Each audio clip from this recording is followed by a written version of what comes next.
So we're mostly going to be talking about the psychology of desire. So why do we always want that thing that we don't have? Why do we always want the things that seem out of reach? The first aspect of that is something called hedonic adaptation. So put very simply, this is the idea that we get used to what we have.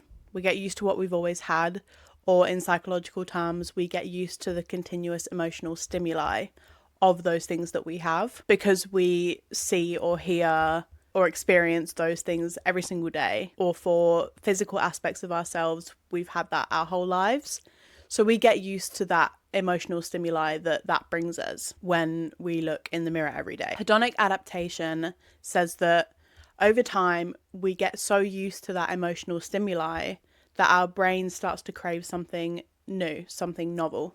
There's something similar to this called the hedonic treadmill, which is the idea that a human's initial emotional response to any kind of major event, be that positive or negative, the emotional reaction that we have can be intense at first, but we naturally adapt to those new circumstances. We naturally adapt to those emotional experiences that we have to that event. And so they become less and less over time. And because they become less and less over time, we actually end up at our initial emotional state before that event happened.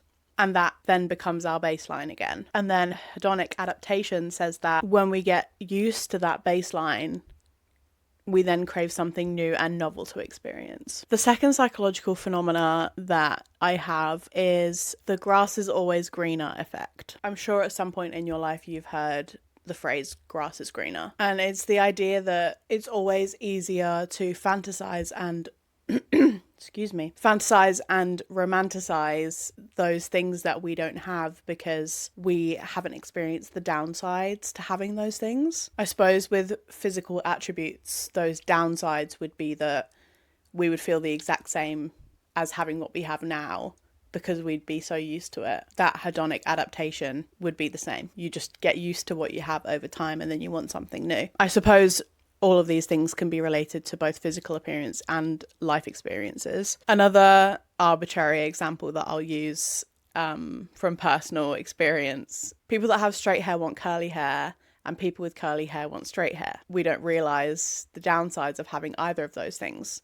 With curly hair, it's quite hard to maintain. With straight hair, it doesn't have as much volume. There are more meaningful examples that I will use that I'll touch on in a bit, but just so you get the gist of the concepts that I'm talking about, I'm using very arbitrary, simple examples. The third psychological concept that I'm going to talk about is scarcity bias. This is the idea that things seem a lot more valuable when they're rare or inaccessible to us. Something that came to mind for me with this one is the countries that we live in.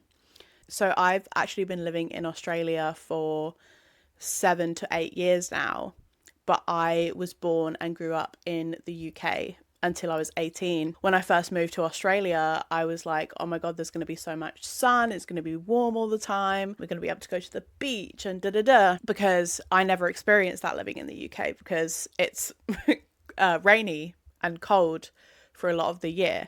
And it's the complete opposite here. So moving to Australia and having really hot summers and the sun all year round was really attractive to me at first. When I first came here, it was like a holiday, having that intense heat that you don't get in the UK. But now, having lived here for so long, I complain about the heat a lot and I don't like how long the summers are and how hot and humid it gets. And I much prefer those gloomy and rainy days, and I crave that now. But I'm sure if I still lived in the UK, I'd be craving what I have here, without sounding ungrateful, of course, because Australia is beautiful and I'm very lucky to be living here. So obviously this can expand to the life experiences that we have, right? We're always focusing on what we don't have instead of what we do have. And it's so easy to do that because of that hedonic adaptation. So the final psychological commonality is social comparison. Social comparison is a massive source of distress and unhappiness. I'm sure you've heard the term FOMO, or fear of missing out. This experience can extend beyond missing out on a night out with your friends. This is absolutely accentuated by social media, where every day you can view the highlight reels of other people's lives so easily at the touch of a button. This unfortunately can lead to a perpetual cycle of focusing on what our lives lack instead of being grateful for what we have.